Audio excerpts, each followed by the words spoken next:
Bismillahirrahmanirrahim. Assalamualaikum warahmatullahi wabarakatuh. Perkenalkan, nama saya Syahrul Anwar. Saya mahasiswa Universitas Bumi Bora Mataram. Di sini saya akan mempresentasikan tugas akhir dari mata kuliah MPPL, Manajemen Proyek Perangkat Lunak. Nah, di sini pertama saya akan menjelaskan tentang metode fungsional point analysis, estimasi SAS proyek, atau di sini gambar arsitektur aplikasinya. Nah, di sini pertama kita akan ditampilkan menu login dari SRL Universitas Bumi Bora Mataram. Di sini menu login ini terdapat name dan password dan tombol masuk. Nah, ketika kita sudah masukkan name dan password dan sudah bisa masuk, kita akan diarahkan ke menu utama, yaitu seperti ini menunya. Menu utama itu terdapat class to attend room yang pertama, dan yang kedua ada recent info. Nah, di sini juga ada jadwal kelas sama konsultasi. Nah, class attend room ini adalah kelas yang mana kita akan buka atau mata kuliah mana yang akan kita buka, begitu maksudnya. Dan recent info ini adalah info mahasiswa. Dosen akan menginfokan apakah mata kuliah ini akan ada jadwalnya hari ini atau akan diliburkan atau akan ada kapan gitu. Nah, di sini juga ada tombol jadwalnya. Jadwalnya ini adalah biasanya pada hari apa aja mata kuliah ini akan dilaksanakan, dan juga ada kelas dan ada juga konsultasi. Nah, di sini konsultasi ini adalah antara mahasiswa dan dosen untuk konsultasi. Nah, di sini ketika kita tekan menu tarik yang ada di sini. Nah, di sini terdapat menu tarik. Di sini ketika kita tekan menu tarik ini, maka akan tampil seperti menu yang ada di gambar ketiga, yaitu terdapat profile, dosen, mata kuliah, setting, dan logout. Nah, seperti biasa juga di sini ada jadwal, kelas, dan konsultasi. Nah, selanjutnya di sini saya akan menjelaskan berapakah kompleksitas fungsional EI, EO, EQ, ELF, dan EIF-nya itu. Transaction fungsionalnya itu di sini ada login, jenisnya adalah EI atau external inputan. Keterangannya di sini yang kayak yang tadi ada username, password, dan button masuk. Nah, di sini jumlahnya ada 3, dan di sini dia termasuk low karena EV-nya adalah 3. Selanjutnya di sini ada class to attend room, ada recent info, jadwal, konsultasi, kelas, profile, dosen, matkul, dan logout seperti yang ada di tampilan tadi. Nah, tapi bedanya sama login, di sini dia itu jenisnya adalah EO atau external output. Nah, di sini semua dari class to attend room, sampai logout. Di sini dia itu C-nya low karena EV-nya itu rata-rata adalah 4. Selanjutnya di sini transaction fungsional tabel kedua, yaitu tabel di sini itu terdapat tabel mahasiswa, tabel dosen, tabel mata kuliah, dan tabel jadwal. Nah, jenisnya ini ELF. Nah, sesuai yang saya jelaskan tadi, di sini di tabel mahasiswa, dosen, mata kuliah, dan jadwal terdapat keterangan dari tabel tersebut, atau misalnya tabel mahasiswa ada nama, nih, foto, jenis kelamin, dan lain-lain. Nah, tabel dosen ada nama, nis, foto, dan lain-lain. Tabel mata kuliah ada kode mata kuliah, nama mata kuliah, SKS, dan lain-lain. Tabel jadwal ada waktu mulai, waktu selesai, nama mata kuliah, dan nama dosen. Nah, di sini itu jumlahnya dari tabel mahasiswa itu 10. C-nya low karena FV-nya itu adalah 7. Tabel dosen jumlahnya 7, tabel mata kuliah jumlahnya 3, tabel jadwal jumlahnya 4. Nah, di sini dia low semua karena rata-rata FV-nya itu adalah 7. Selanjutnya hitungan adjusted function point atau UFP-nya. Nah, fungsional dari EI di sini jumlahnya itu adalah 1. Nah, di sini dia itu low karena kenapa? 1 dikali 3. Nah, average-nya itu adalah 4.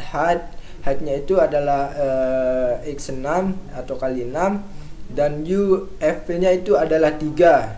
Nah, di sini fungsionalnya itu adalah ada EI, EO, EQ, ELF, sama EIF seperti yang ada di atas tadi. Nah, total dari unadjusted function point-nya itu atau UFP-nya itu adalah 67. Nah, rumus untuk mendapatkan ini itu adalah UFP sama dengan ini, sehingga hasilnya sama dengan 67. Selanjutnya, hitungan total degree influence-nya, hitungan total degree influence yaitu atau TDI. Faktor karakteristiknya itu atau F-nya itu ada data communication, data distributed data processing, performance objectivities, heavily used to configuration, sampai bisa dilihat di sini. Mungkin tidak bisa disebutkan karena waktunya sangat limit. Nah, skornya itu adalah dari semua ini ada urutannya di sini, ada 3 4 4 3 0 3 5 5 0 0 5 5 0 0. Nah, total dari degree influence-nya atau TDI-nya itu adalah 37 dan rumusnya adalah ini. Hasilnya untuk mendapatkan ini itu rumusnya adalah TDI sama dengan ini sehingga mendapatkan 37. Nah, di sini program kami menggunakan bahasa pemrograman Java dan MySQL. Cara hitungnya seperti ini yang sudah ada di ketentuan di PowerPoint itu. Kenapa dia menghasilkan 3,622 karena kilognya sama dengan ini sehingga menghasilkan 3622.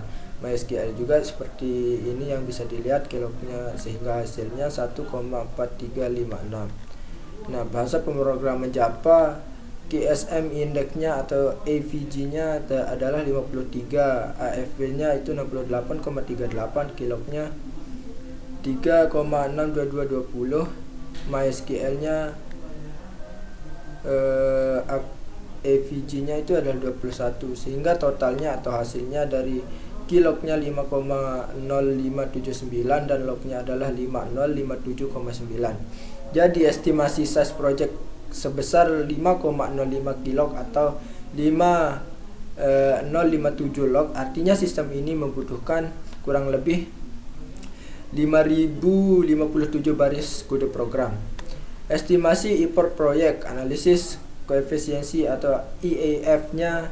Nah, di sini sangat banyak sekali analisis koefisiensinya atau EAF-nya, sehingga EAF-nya bisa sama dengan kali semua faktor, yaitu menghasilkan 2,66.